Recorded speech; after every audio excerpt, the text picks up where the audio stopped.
Happy teachers day to all of you. আমরা কিন্তু সবাই কারোর না কারোর লাইফের টিচার, তাই না? বাবা মা হয়ে, টিচার হয়ে। আজ আমি রেডি হচ্ছি, সেই রেডি হওয়ার একটা ভিডিও শেয়ার করলাম। একটুখানি অরেঞ্জ কালেক্টার লাগিয়ে তারপরে সুগার পপের একটা সুয়েট প্রুফ ফাউন্ডেশন ইউজ করি। মেভলিনের কম্প্যাক্টটা আমি ইউজ করি, এটা সারাদিন সুয়েট প্রুফ রাখতে সাহায্য করে। এরপরে সুগারের একটা মাস্কারা ইউজ করলাম, খুব হালকার মধ্যে একটু আমব্রেলা পাউডার ফিনিশিংয়ের জন্য টাচ করে নিলাম।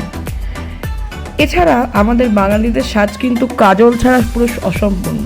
আমি জেনারেলি মেভলিনের কাজলটা ইউজ করি, বাট রেনের গোল কাজলটাও কিন্তু এখন খুব সুন্দর। এই যে নেকলেসটা দেখছেন, এটা আমি রিয়া দিয়াস কালেকশান থেকে নিয়েছি। ব্যাক পলিশের খুব সুন্দর একটা নেকলেস, আপনারাও চাইলে দেখতে পারেন। আমাকে ইনবক্স করলে আমি বলে দেবো ওদের পেজের লিঙ্কটা। এই কানের দুল দুটোও আমার ওদের থেকেই নেওয়া, খুব সুন্দর কালেকশান। আর এই কালেকশানটা আমার দুটোই রিয়া দিয়াসের কাছ থেকে নেওয়া।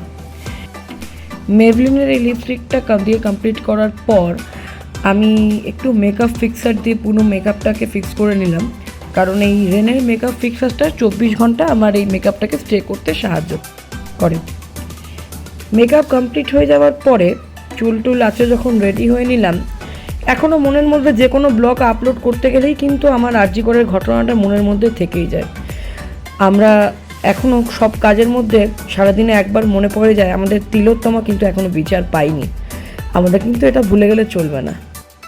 কেমন লাগছে সবাই আমাকে একটু জানাবেন। এই চলে গেলাম আমি আমার কলিগের সাথে ট্রেন ধরে। আমার স্কুল অনেক দূরে, সেও আজকে খুব সুন্দর সেজে এসেছিল অঙ্কিতাদি। আমরা আজকে খুব এক্সাইটেড, দেখি স্কুলে গিয়ে কী হয়। পরের ব্লগে আপনাদের সবাইকে জানাচ্ছি। Thank you.